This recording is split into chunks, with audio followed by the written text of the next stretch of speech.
BRICS जैसे emerging economies के organisation में इंडिया की लिटरेसी रेट सबसे खराब है। International PISA test reading and science ability के बेसिस पर कंडक्टेड टेस्ट में 74 पार्टिसिपेंट कंट्रीज में इंडिया सेकंड लास्ट रैंक पर था और इंडियन स्टूडेंट्स का हायर स्टडी एनरोलमेंट रेट तक चाइना के मुकाबले आधा है। बट इट सीम्स अभी आगे ये सारे के सारे प्रॉब्लम्स सॉल्व होने वाले हैं। हेलो फ्रेंड्स, मेरा नाम है गौरव ठाकुर और इन्हीं ह्यूमिलिएटिंग प्रॉब्लम से निपटने के लिए भारत सरकार ने न्यू एजुकेशनल पॉलिसी 2020 को लॉन्च किया था, जिसे ऑलरेडी मैंने बाय द वे इस वीडियो में कवर किया था। लेकिन मैंने ये देखा कि आज भी कई लोगों को ये पॉलिसी अच्छे से क्लियर नहीं है।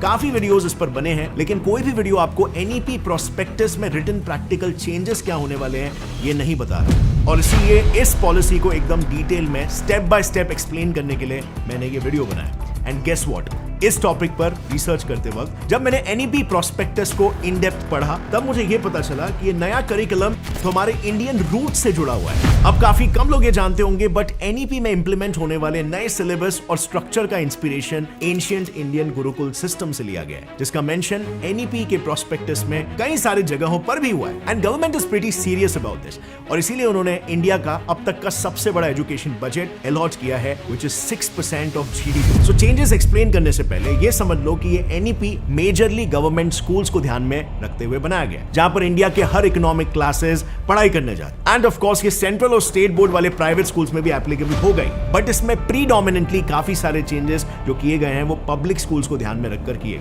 तो इस पॉलिसी के according 10th and 12th board exams के पुराने स्ट्रक्चर को रिप्लेस करके उनकी जगह पर नए मल्टी डाइवर्स एक्सपेरिमेंटल यानी कि प्रैक्टिकल स्किल बेस्ड एजुकेशन को इंट्रोड्यूस किया गया। ऑल इन ऑल एक प्रैक्टिकल एजुकेशन सिस्टम। आज तक चले आ रहे ऐसे 10+2 एजुकेशन सिस्टम को अब 5+3+3+4 के नए स्टेज मॉडल में ट्रांसफॉर्म किया गया है, जिसमें पहले 5 साल प्री स्कूल से सेकंड ग्रेड तक का फाउंडेशनल स्टेज होगा, यानी कि play group, junior KG, senior KG, first and second standard तक। अगले 3+3 साल ग्रेड 3 से 5th और ग्रेड 6 से 8 तक होगा, जिसे प्रिपेरेटरी या मिडिल स्टेज कहा जाएगा, और आखिरी स्टेज सेकेंडरी ग्रेड 9 से लेकर 12 तक का होगा। अब इस करिकुलम के पहले स्टेज यानी कि फाउंडेशनल स्टेज से अगर शुरुआत करें तो इसमें पहले 3 साल प्री स्कूल है, जिसे विद्या प्रवेश का भी नाम दिया गया है। अब इस स्टेज में जो सबसे मेजर चेंज आया ना, वो ये है कि इससे पहले इंडिया के गवर्नमेंट स्कूल्स में टॉय बेस्ड प्ले ग्रुप बिल्कुल भी नहीं था, और अक्सर जूनियर केजी में बस बेसिक कम्युनिकेशन जैसे अल्फाबेट्स, नंबर वगैरह ही सिखाए जाते थे। लेकिन न्यू फॉर्मेट में प्री स्कूल के फर्स्ट ईयर से ही टॉय बेस्ड लर्निंग शुरू हो जाएगा, और इसमें भी गवर्नमेंट ने एंशिएंट इंडियन गेम्स जैसे चॉपर्ड, स्नेक्स एंड लैडर, लूडो को बच्चों के लिए कंपलसरी कर दिया है, जिससे बच्चों का एंटरटेनमेंट के साथ साथ एक ब्रेन कॉग्निशन और स्ट्रेटेजाइजिंग एबिलिटी भी इंप्रूव हो। अब इन गेम्स में थोड़ा और डिटेल में जाते हुए प्ले ग्रुप सेक्शन में सिंपल पजल्स और pattern tracing based brain tickling activities को भी इंक्लूड किया गया है। इससे बच्चों में प्रैक्टिकल नॉलेज, क्यूरियोसिटी और प्रॉब्लम सॉल्विंग एटीट्यूड भी डेवलप होगा। सो बेसिकली इस लेवल पर गवर्नमेंट ने प्री स्कूल में सारे टेक्स्ट बुक्स को हटाकर फिजिकल टॉयज पर ज्यादा फोकस किया है, और ये जितने भी गेम्स, टॉयज और आगे जितने भी चैप्टर्स मैंने मेंशन किए हैं वो सारे एनईपी 2020 के ऑफिशियल डॉक्यूमेंट से लिए गए। ये चेंजेस आने वाले हैं। सो अब नेक्स्ट बात करते हैं फर्स्ट एंड सेकंड ग्रेड की। इनमें मेजर चेंजेस ये हुए हैं कि अब से बच्चों को 6 स्टैंडर्ड के सब्जेक्ट्स फर्स्ट स्टैंडर्ड से ही सिखाया जाएगा। मतलब फर्स्ट से ही arts and music, languages, math, science और ऐसे social sciences, humanity, sports and vocational education, total 8 subjects first standard से ही बेसिक लेवल पर पढ़ाए जाएंगे। और अगर दूसरे स्टेज की बात करूं, यानी कि 3rd स्टैंडर्ड से लेकर 5th स्टैंडर्ड के प्रेपरेटरी स्टेज की, तो इसमें टीचिंग स्टाइल पे बहुत ही ज्यादा फोकस किया गया है। तो देखो, ये आपने भी अपने स्कूल लाइफ में बिल्कुल एक्सपीरियंस किया होगा कि आपकी टीचर बस पढ़ाते जाती है और आपको समझ में घंटा कुछ नहीं आ रहा होता। एक्चुअली ये सभी की प्रॉब्लम है, बिकॉज़ यहाँ पर बच्चे गुड लिसनर्स तो बन जाते हैं, लेकिन उन्हें लाइफ में कभी क्वेश्चंस पूछना नहीं आता। और इसी प्रॉब्लम को फिक्स करने के लिए अब इस पॉलिसी में इंटरैक्टिव लर्निंग के जरिए पढ़ाया जाएगा। मतलब सिलेबस को अब ऐसे डिजाइन किया गया है कि लेसन्स और पोएम क्वेश्चन और आंसर्स के फॉर्म में फ्रेम्ड है। इसका एग्जांपल एनईपी बुक में एक सिंपल से पोएम से बताया गया है, जिसमें पहले टीचर्स ये बोलेगी और उसका जवाब स्टूडेंट्स अगला पार्ट बोल कर देंगे। इनफैक्ट 3rd स्टैंडर्ड से ही 3 लैंग्वेजेस भी ऐड होंगी। पहली उस स्टेट की लोकल लैंग्वेज, दूसरी इंग्लिश और तीसरी इन दोनों को छोड़कर कोई भी इंडियन लैंग्वेज स्टूडेंट्स ऑप्ट कर सकते हैं। एंड माइंड यू, ये लैंग्वेज 12th तक रहेंगी। अब अगर यहाँ पर देखा जाए ना फ्रेंड्स, तो हमारे करिकुलम में शुरू से ही इंग्लिश इंक्लूडेड है, लेकिन इंडिया में सिचुएशन कुछ ऐसी है कि 67% प्रोफेशनल्स जैसे इंजीनियर्स को इंग्लिश आती ही नहीं है। आज की तारीख में इंग्लिश हमारे करियर में एक बहुत ही इंपॉर्टेंट रोल प्ले करती है। फ्लुएंट इंग्लिश आपके प्रोफेशनल करियर में न्यू अपॉर्चुनिटीज क्रिएट कर सकती है। तो अगर आप भी इंग्लिश बोलना चाहते हैं पर शब्दों की कमी से डरते हैं, तो देखो, प्रैक्टिस के बिना सिर्फ वीडियो या किताब से आप फ्लुएंट इंग्लिश नहीं बोल पाओगे। इसके लिए रियल लोगों के साथ आपको प्रैक्टिस करनी होगी। लेकिन अगर यहां पर आपके पास प्रैक्टिस करने के लिए आपकी लाइफ में लोग नहीं है, तो आप ऑनलाइन प्रैक्टिस कर सकते हो कैम्बली पर। कैम्बली पर आप नेटिव इंग्लिश स्पीकर्स के साथ प्राइवेट और ग्रुप क्लासेस ले सकते हैं। ग्रुप क्लासेस में आप अपने जैसे दूसरे कंट्रीज के 2 और स्टूडेंट्स के साथ फ्रेंडली मैनर में इंग्लिश प्रैक्टिस कर सकते हो। और अभी कैम्बली अपने ग्रुप क्लासेस पर 60% तक का एक्सक्लूसिव डिस्काउंट भी दे रहा है। अगर आप मेरा कूपन कोड GSF999 यूज करते हो तो आपको 1 मंथ की ग्रुप क्लासेस मिलेगी सिर्फ 999 रुपीज में। उसकी एक्चुअल प्राइस है 2378 रुपीज। एंड ये ऑफर सिर्फ 1 मंथ के लिए ही वैलिड है। तो डिस्क्रिप्शन और पिन कमेंट में मैंने लिंक दे दी है। अभी साइन अप करो और अपनी इंग्लिश लर्निंग जर्नी स्टार्ट कर दो and start bagging new career opportunities. अब लौट आते हैं हमारे वीडियो पर। अब इन सारे चेंजेस के अलावा इस स्टेज में 3 सबसे मेजर चेंजेस ये है कि पहला, मैथ्स को जहां पर भी पॉसिबल हो वहां पर आर्ट एंड क्राफ्ट की मदद से पढ़ाया जाएगा। जैसे क्राफ्ट पेपर को जब हम 90 डिग्री कट करते हैं, तब उसके कॉर्नर्स को जोड़कर हमें एक 360 डिग्री का सर्कल मिलता है। दूसरा, बच्चों को कल्चरल रूट से जोड़ने के लिए पंचतंत्र जैसे एंशिएंट स्टोरी बुक्स को भी सिलेबस का पार्ट बनाया जाएगा। इससे बच्चों के मॉरल वैल्यूज और भी ज्यादा स्ट्रॉन्ग होंगे। अब बात करते हैं तीसरे स्टेज यानी middle stage. So middle stage, जिसमें 6th ग्रेड से लेकर 8th ग्रेड तक के स्टूडेंट्स इंक्लूडेड होंगे। इसमें गवर्नमेंट ने ना काफी यूनिक अप्रोच इंट्रोड्यूस किया है, क्योंकि पहले वोकेशनल कोर्सेज सिर्फ 11 से 12 स्टैंडर्ड में ही ऑप्ट कर सकते थे और शायद इसके बारे में भी बहुत कम ही लोग जानते हैं। बट इस पॉलिसी में सीधा 6 स्टैंडर्ड से ही वोकेशनल कोर्सेज को इंट्रोड्यूस करके 8 स्टैंडर्ड तक मैंडेटरी इंक्लूडेड ही रखा गया है। And you won't believe, government ने एनईपी में 6 स्टैंडर्ड से ही इन कोर्सेज में इंटर्नशिप भी कंपलसरी कर दिया है। अब वोकेशनल कोर्सेज में AI, beauty wellness, mass media और ऐसे ही रियल वर्ल्ड में काम आने वाले स्किल्स एम्बेडेड किए गए हैं और इनकी ट्रेनिंग और इंटर्नशिप भी मोस्टली स्कूल्स के अंदर ही होगी। लेकिन इसमें अगर किसी sector, let's say travel and tourism में इंटर्नशिप हो, तो लोकल बिजनेसेस की भी मदद ली जा सकती है। अब इससे हम इंडियंस का स्किल डेवलपमेंट एक यंग एज से ही काफी ज्यादा एडवांस्ड होने लग जाएगा। आज के तारीख में बात ऐसी है ना फ्रेंड्स कि सिर्फ 5% इंडियंस ही वोकेशनल कोर्सेज चूज करते हैं, जो इंटरनेशनल लेवल से काफी पीछे है। अमेरिका में फॉर एग्जांपल 50% लोग, जर्मनी में 50%, साउथ अफ्रीका में 97% लोग ये कोर्सेज में एनरोल होते हैं और इससे उन्हें किसी भी सेक्टर में उनके इंटरेस्ट के हिसाब से जॉब मिलने के चांसेस काफी हाई हो जाते हैं। अब बात करते हैं सेकेंडरी स्टेज की, जो कि 4 सालों का है, 9th ग्रेड से 12th ग्रेड तक। ये करिकुलम स्ट्रक्चर का लास्ट स्टेज है। इसमें 9th स्टैंडर्ड से ही बोर्ड्स को सेमेस्टर वाइज डिवाइड किया गया है, जैसे कॉलेजेस में होता है। इससे मेनली 10th और 12th बोर्ड एग्जाम्स का प्रेशर बच्चों से कम होगा। सो बेसिकली इन्होंने 9th से 12th को पूरी तरीके से इंटीग्रेट कर दिया है और यहाँ through out the course 5 compulsory subjects के साथ 2 स्किल बेस्ड ऑप्शनल सब्जेक्ट्स,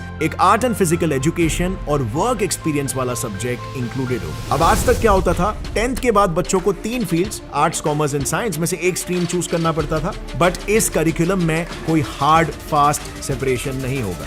इस 4 साल के पूरे कोर्स में ऐसे टोटल 16 सब्जेक्ट्स पढ़ाए जाएंगे, जिसमें से स्टूडेंट्स अपना मनचाहा सब्जेक्ट चुन सकते हैं। मतलब अब वो फिजिक्स के साथ इकोनॉमिक्स भी पढ़ सकते हैं। और सबसे इंटरेस्टिंग बात तो ये है कि अगर आप कंपलसरी सब्जेक्ट यानी हमारे रेगुलर मैथ्स जैसे सब्जेक्ट में फेल हो जाओगे और स्किल बेस्ड ऑप्शनल सब्जेक्ट में पास हो जाओगे, फिर भी आपको बोर्ड्स में पास कर दिया जाएगा, व्हिच मींस आपके नेचुरल टैलेंट पर, नेचुरल इंटरेस्ट पर अब फोकस किया जाएगा, ना कि आपकी थियोरेटिकल नॉलेज पर। अब फ्रेंड्स, अब बात करते हैं कि ये एनईपी कैसे एंशिएंट इंडियन गुरुकुल सिस्टम पर आधारित है। सो इसे समझने के लिए ना आइए देखते हैं गवर्नमेंट ने इसके क्या 3 खास प्रूफ्स दिए हैं। सो स्टोरी कुछ ऐसी है कि 1820 में ब्रिटिश ऑफिसर थॉमस मुनरो ने मद्रास प्रेसिडेंसी में एक सर्वे किया था, जिसके बाद ये उनके खुद के शब्द थे कि वहां पर ऐसा एक भी गांव नहीं है जहां पर स्कूल्स नहीं थे। ये वही दौर था जब ब्रिटेन की लिटरेसी रेट सिर्फ 40% की थी। उस सर्वेज में यह भी मेंशन था कि गुरुकुल्स में हर किसी को सीखने का मौका मिलता था, irrespective of caste and religion.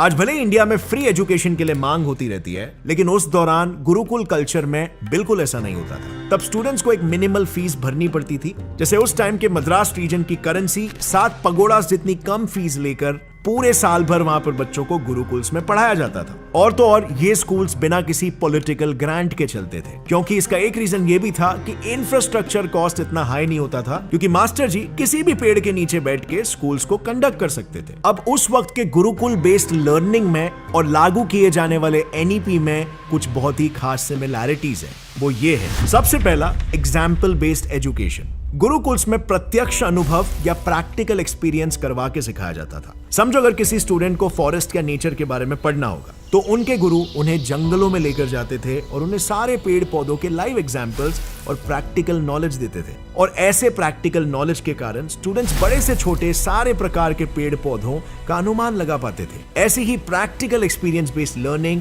Through out NEP में भी इंप्लीमेंटेड है, जैसे toy based learning for example, और आर्ट से मैथ सिखाना, और ऐसे ही अन्य और एप्लीकेशंस होंगे। अब सिमिलैरिटी का दूसरा प्रूफ है diversified subjects. Now you won't believe, उस दौरान गुरुकुल में काफी डाइवर्सिफाइड सब्जेक्ट्स का चॉइस था, जैसे एस्ट्रोफिजिक्स, केमिस्ट्री, मेडिकल साइंस, और ऐसे 18 वोकेशनल कोर्सेज थे। और जैसे आप लोग ने जाना, एनईपी के मॉडल के हिसाब से 6 स्टैंडर्ड से ही 16 डिफरेंट वोकेशनल कोर्सेज इंक्लूड कर दिए जाएंगे। मतलब बच्चों के पास अपने इंटरेस्ट को अच्छी तरीके से एक्सप्लोर करने का मौका होगा। अब तीसरे प्रूफ की अगर हम बात करें तो वो है इंटरैक्टिव लर्निंग। गुरुकुल सिस्टम का एक मेजर यूएसपी था question and answer based learning. गुरु और उनके स्टूडेंट्स के बीच इंटरैक्शन बढ़ाने के लिए डिबेट्स रखे जाते थे। इनफैक्ट इसके बेसिस पर ही स्टूडेंट्स को मेरिट और डीमेरिट मिलती थी। बेसिकली उस वक्त डिबेट्स में तर्क वितर्क करना एग्जाम देने के बराबर था। और एनईपी में भी कहीं ना कहीं यही पैटर्न प्रिपरेटरी स्टेज से ही डिफरेंट चैप्टर्स और पोएम्स के जरिए लागू किया गया। अब इन तीनों के अलावा भी एनईपी और गुरुकुल में कई सारे सिमिलैरिटीज है, जिसे पूरी तरीके से मैं टाइम कंस्ट्रेंट की वजह से कवर नहीं कर पाया हूं, बट आपके साथ नीचे डिस्क्रिप्शन में मैं इसका डॉक्यूमेंट शेयर कर दूंगा। You can check it out yourself. And yes, मैंने इस वीडियो में मोस्टली स्ट्रक्चरल चेंजेस पर ही ज्यादा फोकस किया है, बट एनईपी के अंडर सिलेबस भी काफी चेंज हुआ है। जैसे एंशिएंट हिस्ट्री में काफी portion through out standards add हुए हैं, जिसमें Magadh Greek relations, religious philosophies and most importantly देश के कोने कोने से फॉरगॉटन फ्रीडम फाइटर्स के भी किस्से इंक्लूड किए गए हैं।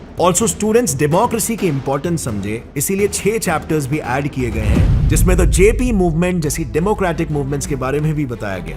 और इस पूरे सिलेबस का बच्चों को डिजिटल एक्सेस हो, इसीलिए स्वयं, दीक्षा और ई पाठशाला जैसे ई पोर्टल्स पर भी बुक्स और लेक्चर्स अवेलेबल होंगे। सो ओवरऑल इस पॉलिसी के थ्रू इंडियन एजुकेशन को हमारे रूट से जोड़ा गया है, वो भी 21st सेंचुरी में लगने वाले सारे स्किल्स को ध्यान में रखते हुए। इनका मेन मोटो यही है कि जहां पर स्टूडेंट्स प्रेशराइज होकर पढ़ाई ना करें, वो खुशी से आकर पढ़ने बैठे और अपनी लाइफ में सक्सेसफुल बने। एनईपी के इंप्लीमेंटेशन को लेकर गवर्नमेंट 2025 का टारगेट बना रही है, लेकिन इतने बड़े चेंजेस इतने मैसिव लेवल पर इतनी जल्दी लागू करना थोड़ा सा मुश्किल है, क्योंकि इसके लिए अब तक सिर्फ 2 ही स्टेट्स, कर्नाटक और महाराष्ट्र में ही मेजर इंप्लीमेंटेशन दिख रहा है। तो आपको क्या लगता है फ्रेंड्स, इंडिया की ये न्यू एजुकेशन पॉलिसी इंडिया भर में कब तक लागू होगी? कमेंट्स में लिखना अपना ओपिनियन। बट इस वक्त ना इंडिया में कुछ ऐसे भी इंसर्जेंट्स हैं जो इंडिया को भागों में बांटना चाहते हैं, और इन्हीं को अब क्रश करने हमारे एनएसए अजीत डोवल सर ने एक प्लान बनाया। इस टॉपिक को मैंने इस वीडियो में डिटेल में कवर किया है कि कैसे खालिस्तानी सेपरेटिस्ट को कॉम्बैट करने के लिए इंडिया अपनी चाल खेल रहा है। इसी के साथ ही अगर इस वीडियो से आपको कुछ भी नया सीखने मिला, नया जानने मिला, लाइक जरूर ठोकना। गौरव ठाकुर यूट्यूब चैनल को सब्सक्राइब कर लो और बेल नोटिफिकेशन दबाना, ताकि आगे आने वाली ऐसे इंफॉर्मेटिव वीडियोस आप कभी भी ना मिस करो। और मुझे इंस्टाग्राम पर भी फॉलो कर लो, गौरव जी ठाकुर आईडी है मेरा, वहां पर भी आप अपडेटेड रह सकते हो। See you next time guys, as always stay curious, keep learning and keep growing. जय हिंद।